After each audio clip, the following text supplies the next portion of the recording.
बंटी यार आज कोई जोक सुना, बोर हो रहा हूँ मैं। सुनो बंटी, एक बार क्या हुआ, एक भैंस जंगल में भागी जा रही थी। एक चूहे ने पूछा, क्या हुआ बहन, कहाँ भागी जा रही हो?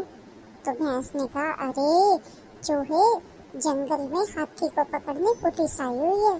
तो चूहे ने कहा, तो बहन तुम क्यों भाग रही हो? हाथी को पकड़ने आई है ना, तो तुम्हें तो नहीं।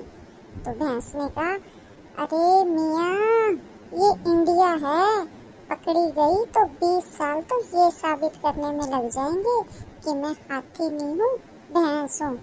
ये सुनकर तो चूहा भी भागने लगा कि कभी पुलिस मुझे ही ना पकड़ ले। क्या समझकर?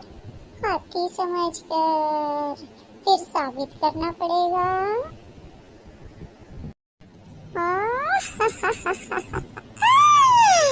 मजा आया जी।